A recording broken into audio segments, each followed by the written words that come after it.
Hello friends, welcome to editorial analysis by simplified civil services. आज हम लोग जो आर्टिकल के बारे में बात करेंगे वो है digital personal data protection bill pay, जो कि मेन आर्टिकल था हिंदू का। और एक हमने आर्टिकल लाइव मिंट से लिया है विंडफॉल टैक्स के बारे में और क्यों अब उसको हटाने की ज़रूरत है। ठीक है, एक हिंदू की एक इंडियन एक्सप्रेस की एक इम्पॉर्टेंट न्यूज़ थी जो हिंदू में भी आई थी और एक्सप्लेनर में आज लाइव मिंट में भी आई थी, तो उसके बारे में भी हम बात करेंगे। ठीक है, तो मैक्सिमम हमारा जो फोकस होगा वो digital personal data protection bill pay होगा और उसके बारे में सारी जानकारी है डेप्थ में नॉलेज गेन करेंगे। इसके ऊपर काफ़ी क्वेश्चंस आ चुके हैं यूपीएससी में, प्रीलिम्स में भी और मेंस में भी। ठीक है, नेक्स्ट सबसे पहले अपन क्या जानेंगे कि डेटा प्रोटेक्शन जो बिल है वो अभी जो गवर्नमेंट लेके आई है वो उसके फीचर्स क्या हैं। ठीक है, तो डेटा प्रोटेक्शन बिल इनिशियली 2018-19 में जो है गवर्नमेंट ने इंट्रोड्यूस की थी, लेकिन उसको फिर है ना वो लैप्स हो गया, उसको फिर वापस विड्रॉ कर लिया गया और अभी रिसेंटली गवर्नमेंट ने नया प्रोटेक्शन बिल लेके आई है। ठीक है, तो जो प्रोटेक्शन बिल 2018-19 में किया था गवर्नमेंट ने इंट्रोड्यूस, वो BN श्री कृष्ण कमेटी के जो ड्राफ्ट थे रिकमेंडेशन उसके बेसिस पे किया था। ठीक है, तो अब अपन जानते हैं कि इस बिल में क्या क्या फीचर्स हैं। तो मेन जो डेफिनेशंस है पहले उसको जान लेते हैं कि डेफिनेशंस क्या क्या हैं, कीवर्ड्स क्या क्या हैं। ठीक है, तो data principal and data fiduciary की बात करेंगे। तो डेटा प्रिंसिपल क्या है? डेटा प्रिंसिपल आम जनता है जिनका डेटा हम ले रहे हैं। ठीक है, डेटा प्रिंसिपल वो है जो कि जिसका डेटा कलेक्ट किया जा रहा है। ठीक है, और अगर 18 साल के बच्चे से कम हैं, छोटे बच्चे हैं, तो गार्जियन जो है उसके पेरेंट्स जो है उसके डेटा प्रिंसिपल्स कहलाएंगे। ठीक है, डेटा फिड्यूशियरी क्या होता है? डेटा फिड्यूशियरी बेसिकली वो होते हैं जो वो एंटिटी हैं, है ना, इंडिविजुअल भी हो सकते हैं, कंपनी भी हो सकती है, फर्म भी हो सकते हैं, जो डिसाइड करते हैं पर्पस क्या है processing of an individual personal data. ठीक है, क्या पर्पस है, क्या मीन्स है प्रोसेस करने के इंडिविजुअल पर्सनल डेटा को। ठीक है, एक और टर्म जो इंपॉर्टेंट है यहाँ पर पर्सनल डेटा। ठीक है, पर्सनल डेटा और non personal data, PD NPD दोनों ही पिछले साल न्यूज़ में थी। Personal data, non personal data में नॉन पर्सनल डेटा क्या होता है? जो कि डेटा वो डेटा होता है जिसको अगर हम देखें, है ना, प्रोसेस करें तो हमें पर्सन की आइडेंटिटी पता नहीं चल सकती है ना, एनोनिमिटी रहती है पर्सन की। इसलिए डेटा जो नॉन पर्सनल डेटा होता है उसका अलग होता है। ठीक है, नेक्स्ट एक्ट्स में जो बिल है उसमें कुछ राइट्स दिए हैं इंडिविजुअल को। उन राइट्स के बारे में बात करते हैं। पहला राइट है एक्सेस टू इन्फॉर्मेशन। ठीक है, तो एक्सेस इन्फॉर्मेशन जो भी बेसिक इन्फॉर्मेशन है वो इंडिविजुअल को राइट होगा कि वो एक्सेस कर सकते हैं, जो कि 8 शेड्यूल की जितनी भी लैंग्वेज है उसमें स्पेसिफाइड होगा। ठीक है, तो कोई भी लैंग्वेज में जो 8 शेड्यूल में है उसमें एक्सेस किया जा सकता है। राइट टू कंसेंट मतलब इंडिविजुअल जब तक कंसेंट नहीं देंगे तब तक के डेटा फिड्यूशियरी प्रोसेस ना कलेक्ट कर सकता है और ना ही प्रोसेस कर सकता है। ठीक है, तो डेटा प्रिंसिपल की जो कंसेंट है वो बहुत इंपॉर्टेंट होगी। ठीक है, और विड्रॉ करने का भी राइट है किसके पास? इंडिविजुअल्स के पास। ठीक है, अपना जो कंसेंट है उसको विड्रॉ कभी भी कर सकते हैं वो लोग। ठीक है, राइट टू इरेज जो थर्ड राइट है, अगर मान लो कि कुछ डेटा गलत है तो आप जो है डेटा फिड्यूशियरी को बोल सकते हैं कि आप उसको डेटा को इरेज करिए। और फोर्थ राइट है right to nominate. Data principals will also have a right to nominate an individual who will exercise this right in the event of their death। है ना, मतलब आपकी डेथ हो जाती है किसी की आकस्मिक रूप से, इमरजेंसी सिचुएशन आ जाती, तो उनकी जगह जो उनका डेटा होगा जिस पर्सन जो हैंडल करेगा उसको हम नॉमिनेट कर सकते हैं। ठीक है, ये सब चीज़ें क्या हैं? बेसिकली राइट्स दिए गए हैं। एक है राइट टू फॉरगॉटन। ठीक है, राइट टू फॉरगॉटन जो है BN श्री कृष्ण कमेटी ने रिकमेंड किया था, लेकिन गवर्नमेंट ने इसको जो है इस बिल में इंक्लूड नहीं किया है। ठीक है, राइट टू फॉरगॉटन इस बिल में इंक्लूड नहीं है। नेक्स्ट एक और जो फीचर्स था वो था डेटा लोकलाइजेशन। डेटा लोकलाइजेशन भी इस बिल में इंक्लूड नहीं किया है पिछले बिल में जो कि था। ठीक है, नेक्स्ट हमारा क्या है? Data protection board. ठीक है, एक बोर्ड बनाया गया है जो क्या करेगा? बेसिकली बिल को कंप्लाई हो रहा है कि नहीं हो रहा है, ये कौन इंश्योर करेगा? Data protection bill. ठीक है, तो डेटा फिड्यूशियरी और डेटा प्रिंसिपल दोनों के खिलाफ जो है ना पेनाल्टीज़ वगैरह जो लगाएगा वो कौन लगाएगा? Data protection board. ठीक है, और मेन जो क्रॉस बॉर्डर डेटा ट्रांसफ़र, ये सबसे इम्पॉर्टेंट इशू है डेटा लोकलाइजेशन वाला। ठीक है, इनिशियली गवर्नमेंट ने कहा था कि डेटा लोकलाइजेशन होगा मतलब सारा डेटा इंडिया में ही रहेगा, इंडिया के लोगों का। ठीक है, लेकिन इस बिल में क्या किया है, क्योंकि data is a new oil और डेटा का जो है सीमलेस फ्लो होना चाहिए। ठीक है, इसलिए बहुत सारी जो कंपनीज़ हैं उन लोगों ने है ना, बहुत सारे डाउट क्रिएट किए थे, बहुत सारे क्वेश्चंस किए थे डेटा लोकलाइजेशन पे। तो उसके बाद गवर्नमेंट ने वो जो डेटा लोकलाइजेशन वाला प्रोविज़न था उसको थोड़ा डाइल्यूट किया है और कहा है कि क्रॉस बॉर्डर स्टोरेज अलाउ हो सकता है, ठीक है, कब, सर्टेन नोटिफाइड कंट्रीज़ में और टेरिटरीज़ में, provided they have a suitable data security landscape. अगर वहाँ पर डेटा सिक्योरिटी है तो वहाँ पर उन जगह पे डेटा स्टोरेज पॉसिबल है, ठीक है। तो मेनली सर्टिफाइड नोटिफाइड कंट्रीज़ होगी, जो सर्टेन नोटिफाइड कंट्रीज़ होगी उन्हीं के को अलाउ किया गया है जहाँ पर डेटा स्टोरेज होगा। अदरवाइज़ डेटा लोकलाइजेशन तो है ही, इंडिया में ही डेटा को, है ना, लोकलाइज जो है स्टोरेज करने का प्रोविज़न रहेगा, ठीक है। फाइनेंशियल पेनाल्टीज़ भी दी गई है जो कि फॉर डेटा फिड्यूशरीज, है ना, जो प्रोसेस करेंगे अगर वो कुछ गड़बड़ करते हैं, ब्रीच करते हैं, तो 50 से 500 करोड़ कौन लगा सकता है, डेटा प्रोटेक्शन बोर्ड। और डेटा प्रिंसिपल अगर कुछ गड़बड़ करता है ना, जैसे गलत फॉल्स सबमिट कर दिया डॉक्यूमेंट्स, ठीक है, और झूठी कंप्लेंट कर देना, ठीक, इन सब केसेस में 10,000 तक का क्या लग सकता है इन पे, डेटा प्रिंसिपल पे पेनाल्टीज़, ठीक है। तो नेक्स्ट ये हमारा क्या हो गया, फीचर्स हो गए, ठीक है। मेनली क्वेश्चंस आते हैं तो आर्टिकल ज़रूर आता है, आर्टिकल के ऊपर आते हैं कि क्या कमी है, लेकिन सबसे पहले क्वेश्चन आता है what are the features of the provisions of the data protection bill, ठीक है, डीपीडीपी बिल और एक्ट, ठीक है, जब बन जाएगा तो एक्ट, ठीक। तो ये इस तरीके से क्वेश्चन आते हैं, इसलिए अपन लोगों ने इनिशियल जो पार्ट है उसको भी कवर कर लिया है, ठीक है। अब देखते हैं कि जो अपना आर्टिकल था वो क्यों था, ठीक है। तो बेसिकली ये बिल न्यूज़ में क्यों है, क्योंकि bill set to introduce in parliament, ठीक है। अभी बिल जो है पार्लियामेंट में इंट्रोड्यूस होने वाला है। लास्ट वीक जो है अपोजिशन मेंबर क्या है वॉकआउट कर गए थे पार्लियामेंट्री स्टैंडिंग कमेटी से, और उन लोगों ने क्या किया था, दे सबमिटेड डिसेंट नोट्स, ठीक है। तो वो क्लेम कर रहे हैं कि बिल ना तो शो किया है मेंबर्स को, ना ही फॉर्मली कमेटी को रिफ़र किया गया है। तो इसलिए जो है उन लोग ये बहुत मतलब कॉन्फिडेंशियल तरीके से बिल को पास करने की कोशिश की जा रही है, ठीक है। तो इसमें डिबेट होना बहुत ज़रूरी है। इस आर्टिकल में यही सारी चीज़ें और कई सारे क्रिटिसिज्म किए गए हैं, उसके बारे में हम बात करेंगे। और बेसिकली ये आरटीआई एक्ट और इस एक्ट में बैलेंस स्ट्राइक करने की बात की गई है ना।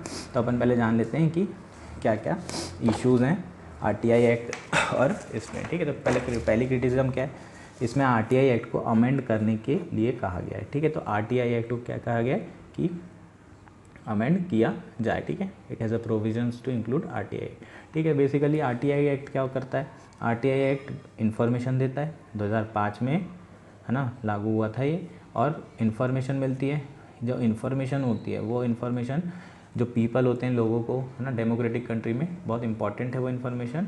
और वो लोगों को क्या करती है, वॉइस रेस करने के लिए, है ना, आवाज़ उठाने के लिए इन्फॉर्मेशन मिलती है, तो उससे वो आवाज़ उठाते हैं। अगर वो गवर्नमेंट के, है ना, कोई एक्शन से सहमत नहीं है तो उसके अगेंस्ट आवाज़ उठाएंगे और फिर क्वेश्चन करेंगे। मतलब क्वेश्चन करने का मतलब होगा गवर्नमेंट क्या होगी, जो भी एक्ट करेगी उसके लिए आंसरेबल होगी, अकाउंटेबल होगी, तो अकाउंटेबिलिटी बढ़ती है, ठीक है। तो आरटीआई एक्ट डेमोक्रेसी में बहुत इंपॉर्टेंट है, it increases transparency and accountability, ठीक है। जब क्वेश्चंस होंगे तो डर रहेगा लोगों को कि भाई अब से हमसे सवाल पूछे जाएंगे, और अगर करप्शन नहीं रुक रहा है लेकिन एटलीस्ट करप्शन बाहर तो आ ही जाएगा, है ना। जैसे कि 2G स्पेक्ट्रम, ठीक है, 2009 से 2014 तक, है ना, स्पेक्ट्रम के कांड ही कांड हुए थे और सारे के करके बाहर आ गए थे, ठीक है।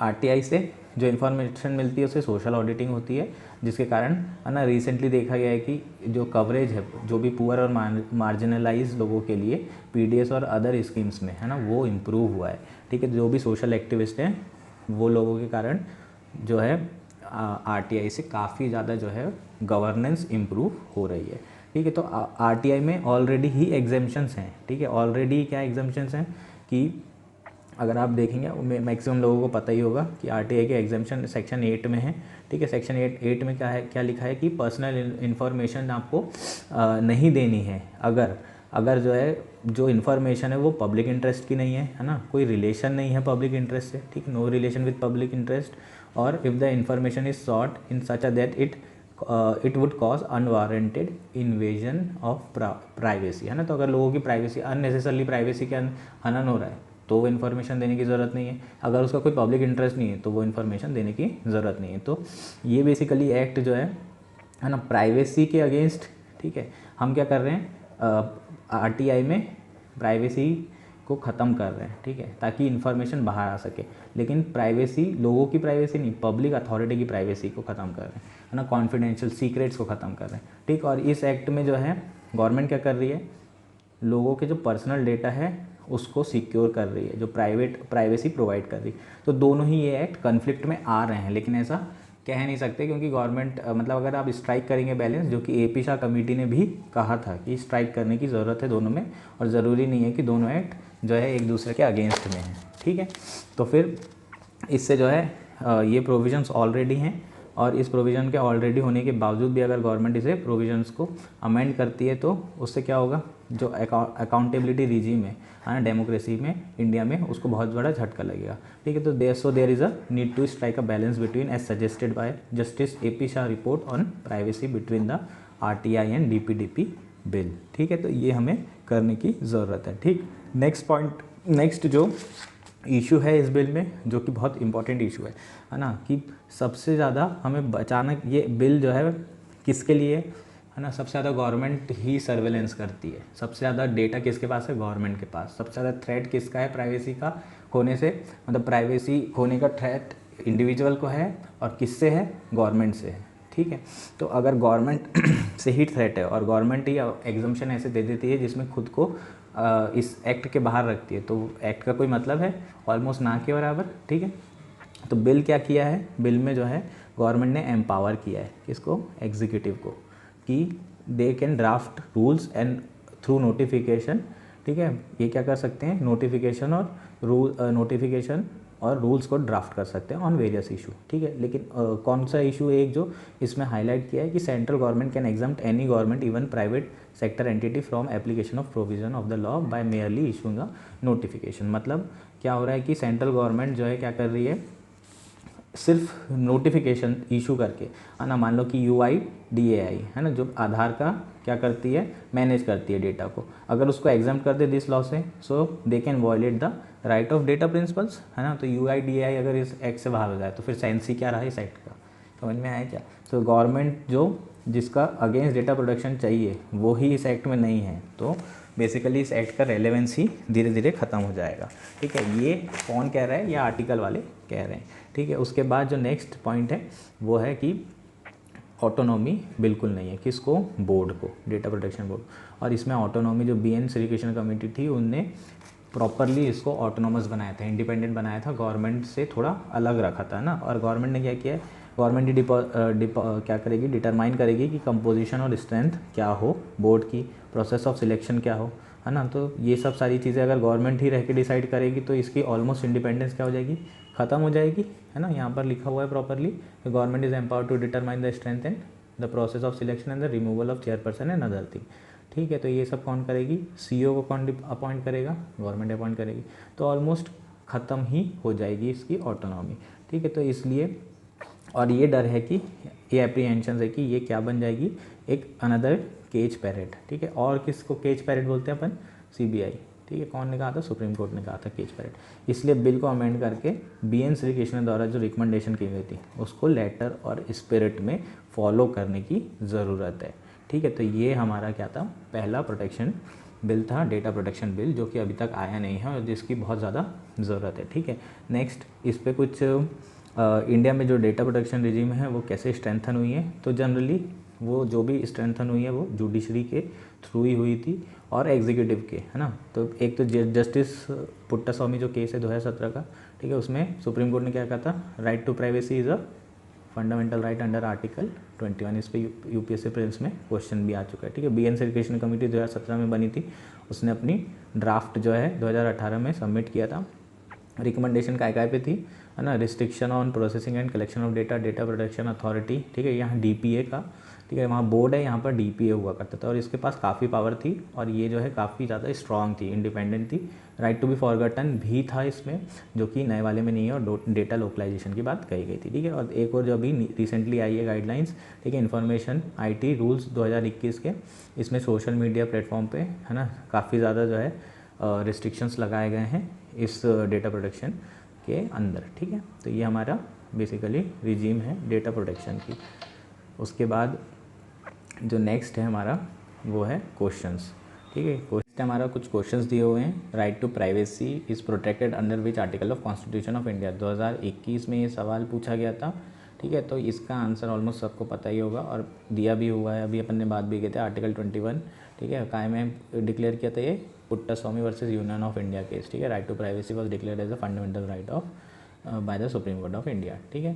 और सेम तरह का क्वेश्चन दोबारा रिपीट हुआ था, कब हुआ था, 2018 में। मतलब 18 का क्वेश्चन अगर करके जाते तो 21 का क्वेश्चन तो अपने को बन ही जाता, ठीक है। लेकिन अपन PYQ कहाँ करते हैं, ठीक है। इस अपन तो सिर्फ ट्रिक्स विक्स पे वीडियो देखते हैं और ट्रिक्स की वीडियो देखने के बाद सोचते हैं कि अब तो टॉप कर लेंगे, ठीक है। तो ट्रिक्स आर टेम्प्रेरी, अपन इस पे अलग वीडियो बना चुका हूँ मैं। ट्रिक्स टेम्प्रेरी है, PYQ are permanent. Theme based पढ़ाई करिए, आपका ईजिली प्रीलिम्स क्लियर हो जाएगा, ठीक है। तो आप देख भी सकते हैं वीडियोस मैंने उस पर बनाए हुए हैं, ठीक। इसका आर्टिकल 21 होगा जो कि फंडामेंटल राइट में गारंटेड है, ठीक है। सेम क्वेश्चन 2018 में आया था। इस पर पुट्टास्वामी केस पे मेंस में भी क्वेश्चन आ चुका है। और डेटा प्रोटेक्शन जो बिल है या एक उस समय बिल था, उस पर भी क्वेश्चन आया था, ठीक है। डेटा प्रोटेक्शन बिल पे जो कमेटी थी उसने जो रिकमेंडेशन दी थी उसके ऊपर आया था, ठीक है। ठीक है, नेक्स्ट क्या है अब हमारा, Indian firms can now directly list on IFSC exchanges, ठीक है। तो गवर्नमेंट क्या प्लान कर रही है, ये मिनट में आज एक्सप्लेनर में आया हुआ है, ठीक है। तो गवर्नमेंट क्या प्लान कर रही है कि जो भी इंडियन कंपनीज़ है उसको ओवरसीज़ डायरेक्टली लिस्टिंग करने के लिए अलाउ किया जाए, ठीक है। उसके पहले डायरेक्टली अलाउ करने के पहले वो कहाँ पर लिस्ट कर रहे हैं उसको, IFSC गिफ्ट सिटी में, है ना। स्टार्टिंग पॉइंट क्या है, वहाँ पर ऑलरेडी इन्हें अलाउ कर चुके हैं IFSC गिफ्ट सिटी में अलाउ करने के लिए, ठीक। तो बेसिकली प्रोविजंस क्या हैं, आखिर ऐसा क्यों कर रही है, ठीक है। तो कंपनीज जो होती हैं जो कि स्टार्टअप है ना, जो कि इंडिया में इनकॉर्पोरेटेड है, ऑपरेटेड है ना, वो कहाँ पर लिस्ट होती है जनरली, लोकल मार्केट्स में। लेकिन जो नई एज कंपनी है ना, जो स्टार्टअप है, जिनको बहुत ज़्यादा रिस्क वाले इन्वेस्टर चाहिए, उनको जो है यहाँ पर इंडिया में प्रॉपर इन्वेस्टर मिलते नहीं हैं, ठीक है। ज़्यादातर इन्वेस्टर मिलते हैं वो कौन से होते हैं, वो वेंचर कैपिटलिस्ट होते हैं, ठीक है। और इनको इनके लिए जो पॉपुलर डेस्टिनेशन है वो कहाँ है, नैस्डैक हो गया या फिर लंदन स्टॉक एक्सचेंज। तो इंडिया क्या चाहता है, अब ऐसी सिचुएशन जो है ना रहे कंपनी को, इंडिया कंपनी को बाहर ना जाना पड़े, तो IFSC में भी क्या कर सकते हैं इन लोग, है ना, लिस्टिंग कर सकते हैं अब अपनी, ठीक है। और बाहर से इन्वेस्टर डायरेक्टली IFSC भी आ सकते हैं और बाद में ये बाहर भी डायरेक्टली लिस्ट कर सकती हैं ये कंपनीज, ठीक है। इससे क्या बेनिफिट मिलेगा बेसिकली, तो इन्वेस्टर इंडिया में जितने भी मिलते हैं वो इन स्टार्टअप कंपनी को वेंचर कैपिटलिस्ट होते हैं। बाद में क्या करते हैं वेंचर कैपिटलिस्ट, वो इक्विटी जो प्राइवेट इक्विटी होती है उनके पास, उसको क्या करते हैं, लिस्टिंग करते हैं, है ना। और फिर कंपनी को लिस्ट करने के बाद एग्जिट कर लेते हैं, स्टॉक्स को बेच देते हैं जैसे जैसे प्राइस बढ़ता है। समझ में आया क्या। तो फिर लेकिन हर कंपनी लिस्ट नहीं हो सकती, जैसे पेटीएम हो गई थी, अब लोगों को बहुत नुकसान भी हो गया था, है ना, बहुत सारे लोगों का पैसा डूब गया था। जोमेटो हुई थी, ठीक है। तो कुछ कंपनी तो हो जाती है लेकिन सारी कंपनी लिस्ट नहीं हो सकती, क्यों, क्योंकि बहुत सारी कंडीशंस हैं इंडिया में, है ना। बहुत सारी कंडीशंस क्या क्या है, जैसे प्रॉफिट मेकिंग एक बहुत बड़ी कंडीशन है, ठीक है। तो हर कंपनी लिस्ट नहीं की जा सकती इंडिया में, और स्टार्टअप कंपनी इतना आसान नहीं होता है कि प्रॉफिट मेकिंग बन जाए एकदम स्टार्टिंग से ही, और उनको, है ना, कैश की बहुत ज़रूरत होती है, ठीक, उनको मनी की बहुत ज़्यादा ज़रूरत होती है शुरू में। ऐसे में कंपनी में जो इन्वेस्टर है जो ज़्यादा रिस्क ले सके वो बेनिफिशियल होंगे। अब जो ज़्यादा रिस्क कौन लेगा, जिनके पास पैसा सरप्लस बहुत ज़्यादा पड़ा हुआ, है ना, जिनको लगा कि यार ठीक है यार, अगर हो गया तो डबल हो जाए, ना हो तो फिर डूब जाए, कोई दिक्कत नहीं, जैसे क्रिप्टो वाला सीन है, ठीक है। तो वो जनरली सरप्लस कैपिटल कहाँ होगी, जहाँ रईस लोग होंगे। रईस लोग कहाँ हैं, डेवलप कंट्रीज़ में। तो मार्केट, है ना, अपन को कैपिटलाइज करना है इस पैसे को, ताकि अपनी स्टार्टअप चल सके। समझ में आया क्या, ठीक है। इंडिया के कई सारे, जो सिलिकॉन वैली डूबा ना, एक बैंक डूबा है सिलिकॉन वैली पिछले 5-6 महीने पहले, है ना, US में, ठीक है। उसमें बहुत सारा पैसा किसका था, इंडियन स्टार्टअप्स का था, ठीक है। इंडियन स्टार्टअप ने लेके रखा था बहुत सारा पैसा। समझ में आया क्या। तो उसमें ये पैसा जो है इंडियन स्टार्टअप्स को US से ही मिलता है, ठीक है। इसलिए आसानी से ऐसे इन्वेस्टर मिल जाएँ, इसलिए ये गवर्नमेंट कर रही है, ठीक है। तो IFSC क्यों, because it is considered as an offshore jurisdiction for many purposes, है ना। बेसिकली ये फॉरेन लैंड है इंडिया में, ठीक है, जहाँ पर बहुत सारे इंसेंटिव्स दिए गए हैं, टैक्स ऑफ्स दिए गए हैं, ठीक है। इसलिए यहीं पर सबसे पहले क्या कर रहे हैं, लिस्टिंग की जा रही है, ठीक है। क्या है यहाँ पर, अगर डॉलर इन्वेस्ट करना है तो डायरेक्टली डॉलर इन्वेस्ट किया जा सकता है IFSC में, ठीक है, बिना कि उसको चेंज किए। इसका मतलब डेप्रिसिएशन रिस्क ख़त्म। तो बेसिकली क्या है, गिफ्ट सिटी में बहुत टैक्स ऑफ्स हैं और ईजियर कंप्लायंस रूल हैं, इसलिए किया जा रहा है, ठीक है। इससे क्या हो जाएगा, बेटर जो है ग्लोबल कैपिटल मिल जाएगी और better valuation of Indian company हो जाएगा, ठीक है। और इंडिया के पास जो एकमात्र जो है तरीका ADR है और GDR। ADR GDR क्या होता है? Basically it's a financial instrument use to trade non US stock in stock market, है ना। तो अगर हमें इंडियन कंपनीज़ को US से पैसा लेना है तो वो ADR के थ्रू ही ले सकते हैं। और ADR में करने के पहले, है ना, पैसा लेने के पहले इंडिया को इंडियन मार्केट, इंडियन जो लोकल ट्रेडिंग जो मार्केट्स है ना, वहाँ पर जो है लिस्ट होना बहुत ज़रूरी है। अदरवाइज़ वो ADR और GDR से पैसा नहीं, है ना, लिस्ट नहीं कर सकते और पैसा रेस नहीं कर सकते। लेकिन अब क्या कर दिया, डायरेक्टली IFSC में जाओ और बाहर भी अलाउ कर दिया है। समझ में आएगा ये न्यूज़ का रेलेवेंस, ठीक है। तो इससे कैपिटल, ईजी कैपिटल मिलेगी और स्टार्टअप फ्लॉरिश होंगे, एम्प्लॉयमेंट बढ़ेगा, डिमांड बढ़ेगी एंड ऑल, ठीक है। तो ये इंपॉर्टेंट न्यूज़ है। नेक्स्ट हमारा जो आर्टिकल है वो है x the oil windfall tax, it's outlived it's rationality, ठीक है। तो विंडफॉल टैक्स क्या होता है? पिछले साल बहुत न्यूज़ में था और इस साल प्री के लिए ना इम्पॉर्टेंट है, ये बहुत इंपॉर्टेंट है प्री के लिए, ठीक है। 1 लाइनर टाइप का क्वेश्चन इस पर आ सकता है। तो विंडफॉल टैक्स थोड़ा अच्छे से जान लेंगे। विंडफॉल टैक्स क्या है? A design to tax the profit a company derives from a external sometimes unprecedented events, ठीक है। तो क्या होता है कि कई बार कंपनी जो है मेहनत कर रही है, इन्वेस्टमेंट कर रही है, उससे जो प्रॉफिट मिल रहा है उस पर कभी भी टैक्स, विंडफॉल टैक्स नहीं लगाया जाता। लेकिन मान लो कि यूक्रेन और रशिया वॉर के कारण प्राइसेस बढ़ गए ऑयल के और सडनली कंपनीज़ को बहुत फ़ायदा होने लगा, ठीक है। तो उनने कुछ किया नहीं, जियोपॉलिटिकल इवेंट ऐसा हुआ उसके कारण उनको बेनिफिट हो रहा था, तो गवर्नमेंट उनके जो बेनिफिट होता है उस पर सीधे नज़र लगाना चालू कर देती है और विंडफॉल टैक्स लगाती है, ठीक है। तो इस टैक्स को क्या बोलते हैं? विंडफॉल टैक्स, ठीक है। Basically windfall is defined as an unearned unanticipated gain in income through no additional effort और एक्सपेंस, ठीक है। तो विंडफॉल क्या है?